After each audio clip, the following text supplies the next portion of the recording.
Amém, queridos. Podem sentar. Prestem bem atenção ao que eu vou dizer agora.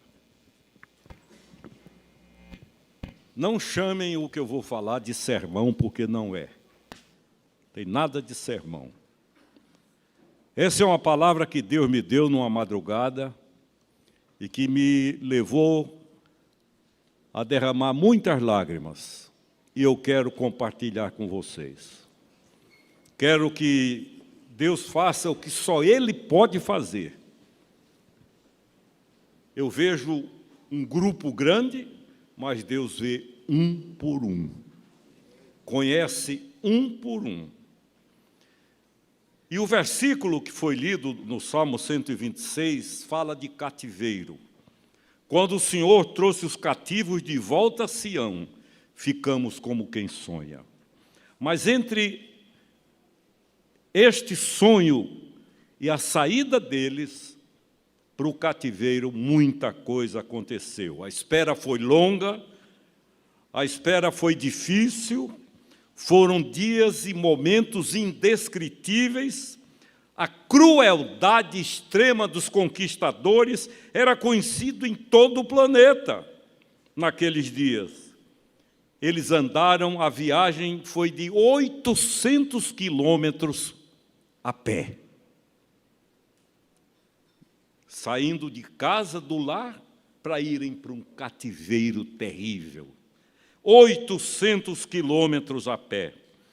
A dor era terrível. Foi uma viagem de sofrimento, de lágrimas, de Jerusalém até a Babilônia. Foi um caminho dificílimo, a fina flor da juventude estava sendo levada para um genocídio, para a morte. Era um processo ensaiado de extermínio coletivo. Em terra estranha, foram zombados, provocados. De vez em quando os inimigos diziam: cantem os cânticos de Sião, que era a terra deles. Cantem, por que vocês não cantam agora? Vocês não falam tanto em Deus, vocês não falam tanto no poder de Deus? Cantem agora. Estavam a caminho da escravidão. Cantem os cânticos de Sião. Em terra estranha, eles sofreram demais. Torturados foram de uma forma que, se não fosse a graça de Deus, eles jamais esqueceriam aqueles dias. Não apenas o corpo estava em cativeiro, preste atenção. Não apenas o corpo estava em cativeiro, mas a alma também.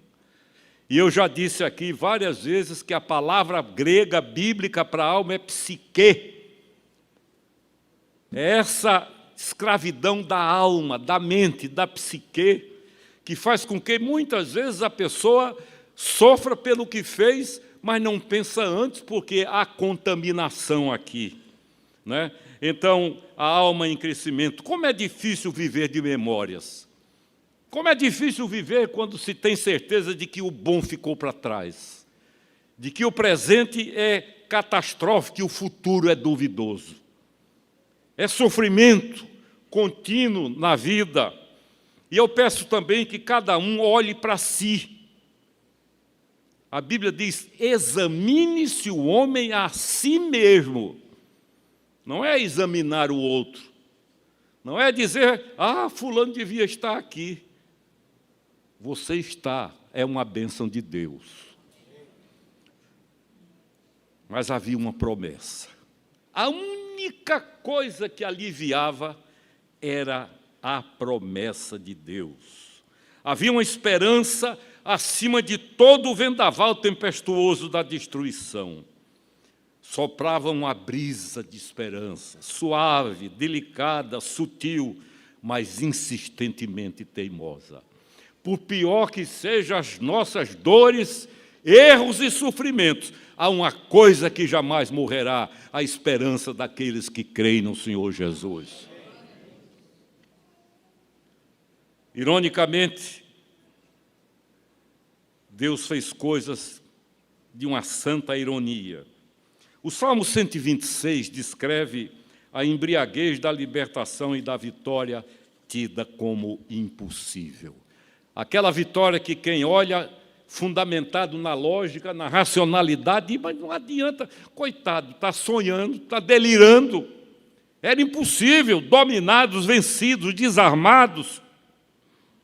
Mas acontece que o que Deus colocou no meu coração e falou ao meu coração é que não há corrente que não se quebre quando Deus entra. Não há vitória impossível quando Deus age. Há pessoas que quando Deus age, você diz, meu Deus, eu achei que Ele nunca faria isso, ou que ela nunca deixaria isso. Mas Deus pode. Tipos de libertação. Agora é que eu vou pedir atenção e que o Espírito Santo faça o que só Ele pode, é jogar e aplicar a palavra em cada coração para ouvir o que precisa ouvir. Amém? Tipos de libertação. Na Bíblia, tudo Bíblia. Primeiro, libertação do pecado, da transgressão. Nós somos seres transgressores a ponto de não precisar planejarmos, ensaiarmos. A transgressão acontece de forma, me permitam dizer, natural, quase automática. Tanto que muitos procuram um pastor e dizem, como é que eu fiz uma besteira dessa? É assim que nós somos. A Bíblia nos ensina que todos pecaram e destituídos estão da glória de Deus. Todos significa todos, 100%. Ah, fulano é santo, mas é pecador. A palavra santo é separado. A única menção, eu já disse aqui, bíblica de santidade, que não fala em pecado, é referente a Deus em Isaías capítulo 6. A palavra hebraica, kadosh. Esse é o único. Todos os demais sabem dos seus pecados. Todos pecaram e destituídos estão, mas a Bíblia ensina que a libertação do pecado é possível através, em Jesus de Nazaré, está em Romanos 6, 18 a 22. Libertação da escravidão espiritual e da morte, libertação da opressão. Coisa terrível é viver pressionado. Há pessoas que, quando cometem erros, depois o inimigo vem e passa o resto da vida pressionando, e algumas chegam a tirar a vida. Asaf, da Bíblia, que foi o líder do louvor em Israel durante a sua vida, ele não conseguia dormir. A Bíblia diz que ele teve taquicardias, ele andava dentro de casa, ele gritava sozinho, acordava vizinhos desesperado pela consciência. Não é que, o fulano sabe, cicrano sabe. Quem é de Deus não precisa ninguém saber, sofre.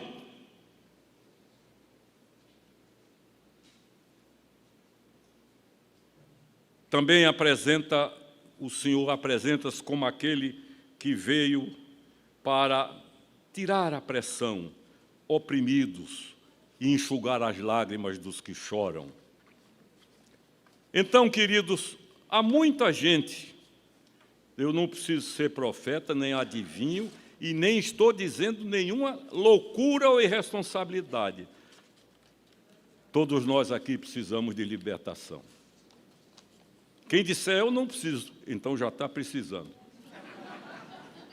Já está precisando, porque cada um de nós sabe o que nós precisamos, do que precisamos ser libertos em nome de Jesus. Para que vivamos o que a Bíblia chama de vida. Uma coisa é só existir, e a outra é ter vida, viver.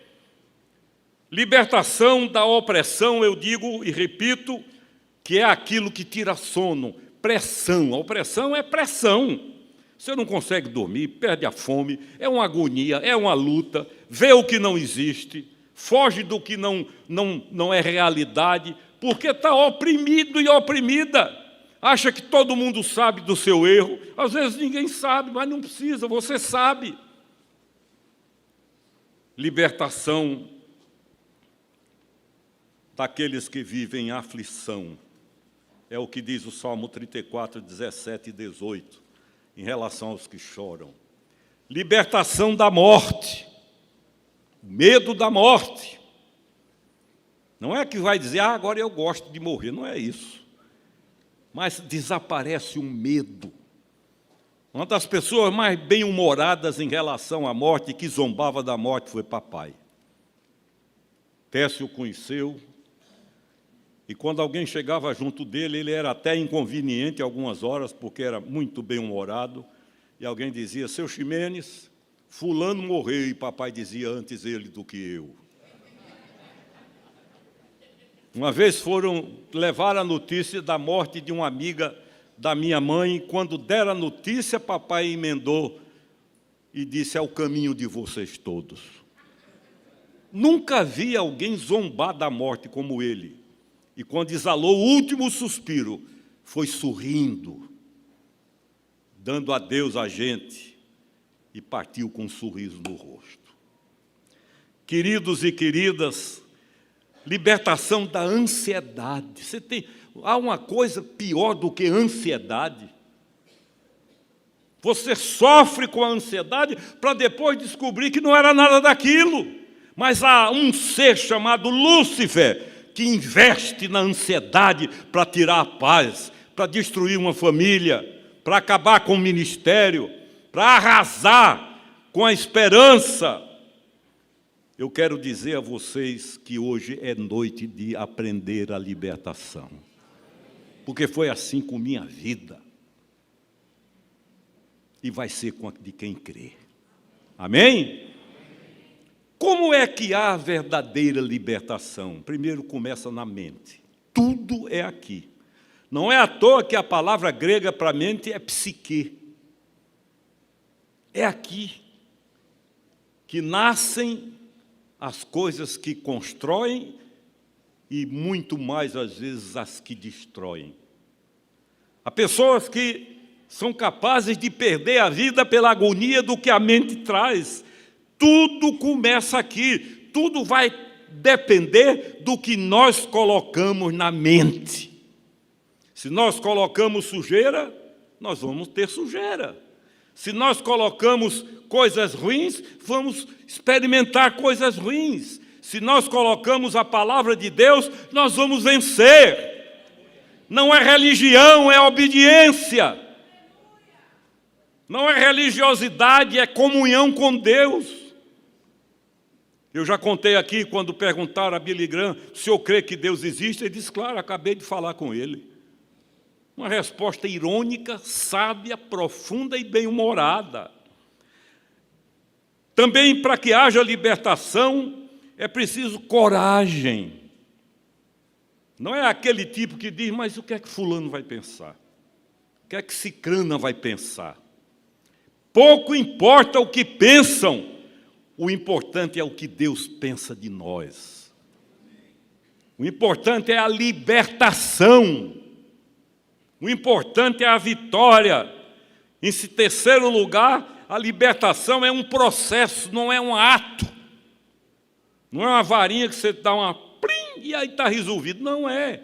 É um processo, porque durante o processo de libertação, há a educação e a formação de um novo ser. Tenha paciência. Espere. Ela traz paz interior que o mundo não conhece. Eu não... Sempre que me lembro do naufrágio do Titanic ou do Titanic, me dá vontade de derramar lágrimas. Navio afundando, chance zero, e os irmãos que eram de Cristo mesmo, não eram religiosos, desceram ao mar, caíram no mar, afundaram com o Titanic, cantando louvores a Deus, bendizendo o nome de Deus. O hino que eles cantaram, e cantaram até a morte, foi mais perto quero estar, meu Deus, de ti. Ainda que seja a dor que me una a ti. Isso não é coisa de religioso. Religioso, numa hora dessa, vai dizer, sabe o quê? Onde é que o senhor está que não me vê? Por que não me liberta? A libertação é para todos. Eu tenho tão pouco tempo, com Deus, não interessa. Ah, mas eu fiz tanta coisa errada, não interessa. A libertação é para todos. Agora, só há uma pessoa que liberta, chama-se Jesus de Nazaré. Amém. Há muita gente cativa, eu vou já começar a dizer os tipos de cativeiro, pelo diabo, pelo pecado, pelos desejos da carne, pelos vícios. E esse texto fala de um homem cativo, Marcos 5, de 1 a 20, eu não vou ler, que foi liberto por Jesus. Era um homem, olha as características dele. Ele vivia nas cavernas, sepulcros, dormia no cemitério. Ambiente de cemitério era o preferido dele. Gritava, ouviam-se os gritos de horror.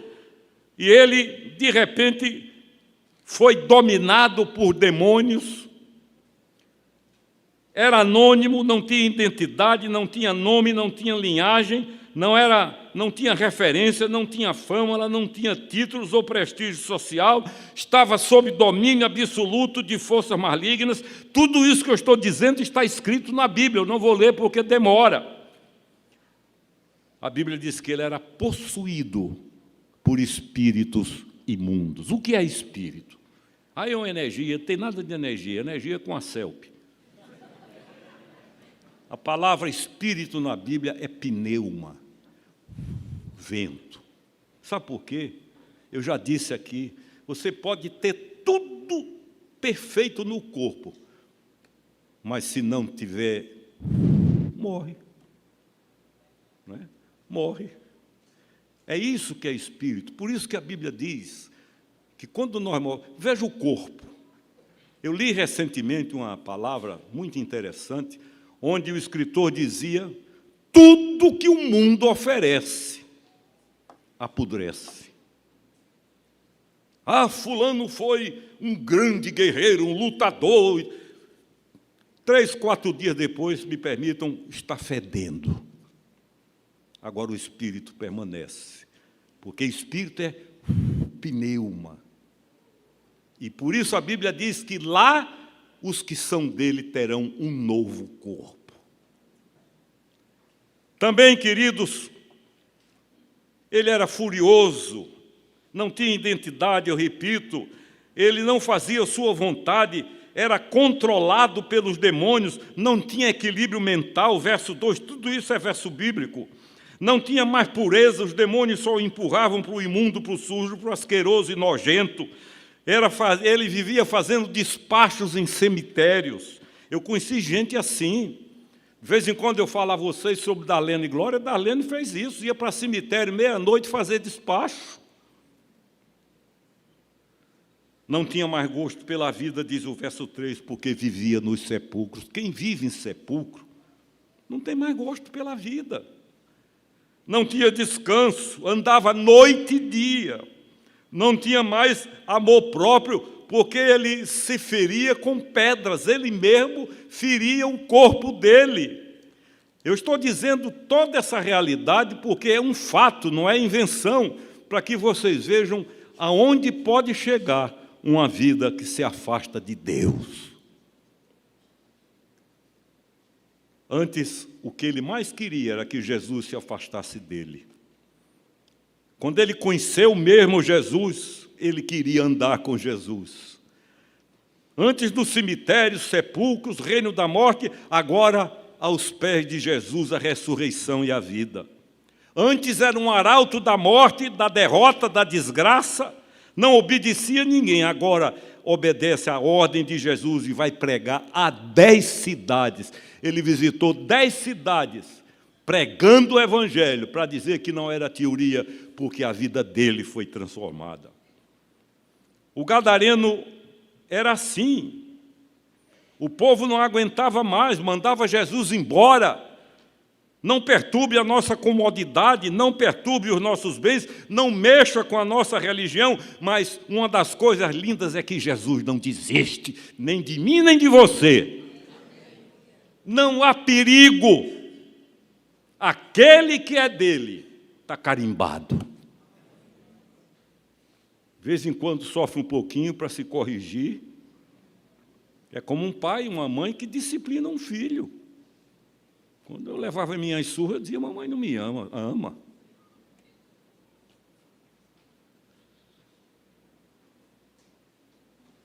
O que vai fazer?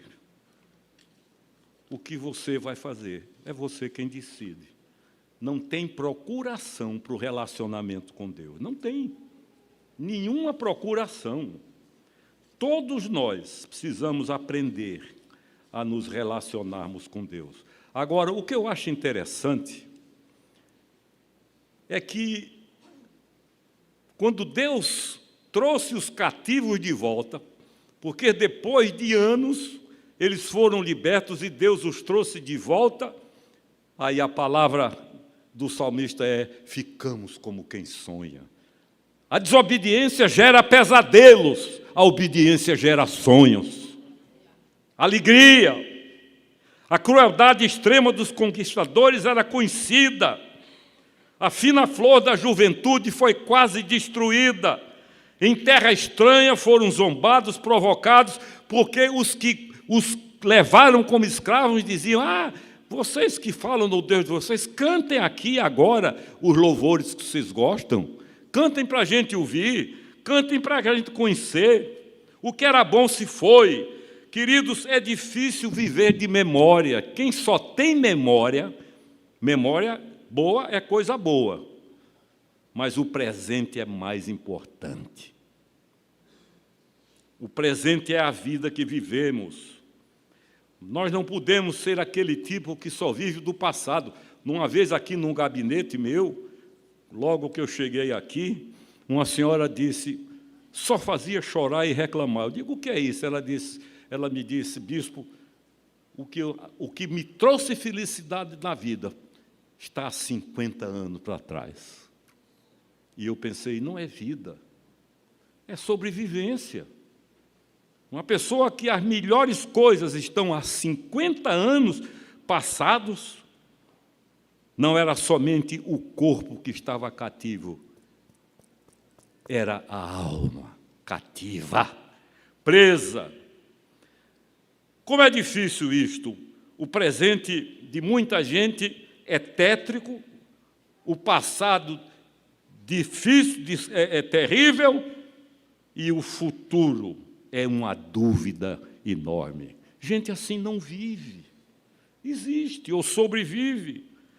É o que eu digo, era o presente tétrico e um futuro duvidoso. Mas agora, preste atenção, já estou correndo para o fim, viu? Havia uma promessa. O bom da promessa é saber quem promete. Eu conheço pessoas que foram destruídas por promessas que cativaram, mas não foram cumpridas. Por palavras bonitas que não foram cumpridas, que geraram alegria, sonhos, mas não foram cumpridas. A palavra de Deus nos traz esperança concreta. Ela está acima de todo vendaval tempestuoso e de destruição que sopra sobre a nossa vida. É uma suave brisa de esperança, sutil, delicada, teimosa.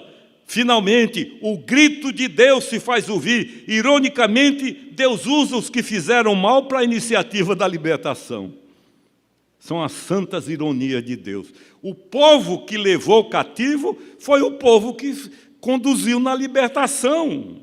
O Salmo 126 descreve a embriaguez da libertação e da vitória tida como impossível e diz: boca cheia de sorriso, língua plena de cânticos. Ninguém canta sofrendo, não é? Cântico é próprio e natural na vida de quem está alegre, de quem está bem. Quem sofre chora. Entre as nações se dizia: olha agora o que é que diziam desse povo. Grandes coisas fez o Senhor por eles. Amém? Vamos dizer hoje, pela fé, diga comigo isso aqui: grandes coisas o Senhor fará por mim. Grandes coisas o Senhor fará por mim. Outra vez, grandes coisas o Senhor fará por mim. Problema do impossível, porque para Deus não existe. Você já viveu algo assim? Ou está vivendo? Agora responda você, né? Prepare-se. Eu não diria isso, eu seria louco e irresponsável se eu não cresce no que vou dizer, que é Bíblia. Você vai viver tão bem, tão humanamente, que dá vontade de beliscar o próprio corpo. Será que eu estou acordado? Será que isso é verdade? Será que isso é possível? Eu conheci gente assim. Em 1977, quando caminhei pela primeira vez pelas velhas e milenares ruas de Jerusalém, lembrei disso e, confesso, me permiti umas beliscadas bem-humoradas, porque eu não acreditava que eu estava ali, né? É assim que Deus faz, querido. O fim de quem anda com Deus, preste atenção. Lutas existem. Essa história de prometer, não, entrega a sua vida a Deus e os problemas acabam. É mentira. Mas o fim garantido, o fim de quem anda com Deus não é cativeiro, é vitória e libertação. Tiago diz, é Bíblia o que eu vou ler agora, a misericórdia triunfa sobre o juízo. Quando você diz assim, estou frito, estou perdido, aí chega a misericórdia de Deus, que choca, que escandaliza, que dá vida. Você vai ter vontade de falar com você mesmo, com você mesma. Quem sabe vão lhe encontrar de vez em quando falando sozinho. E você vai ter que dizer assim, estou sonhando. Por favor, não me acordem. Ele fez, Ele prometeu e Ele cumpriu. Este será o seu refrão. Tenha certeza que não é sonho, é realidade. Agora, para quem pensou que não tinha mais jeito, será pesadelo. Agonia.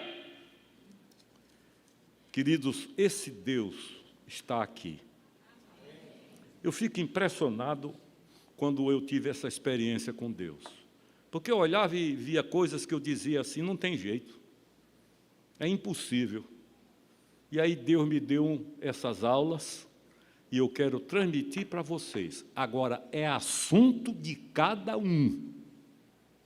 Não adianta referência de outras pessoas, porque nada justifica o que precisa ser feito por Deus em nós, a não ser a nossa confissão, a nossa entrega e a nossa comunhão com Ele.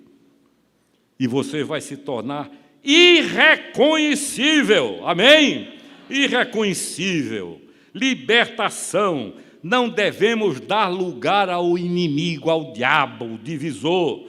Libertação é ser livre de alguma coisa. A maldição será removida, o que não presta será tirado, tudo vai ser transformado, que você, eu repito, haverá horas que você vai querer se beliscar. E caminhando para a conclusão, hoje é a noite. Agora, é uma decisão sua. Não há procuração para ninguém decidir por você. Não há. É aquele que diz sinceramente a Deus, eis-me aqui. E quem pensava que você ia apanhar até a morte, vai se incomodar com seus cânticos de alegria, porque Deus faz. Nós seríamos idiotas, me permito a palavra, se não crêssemos.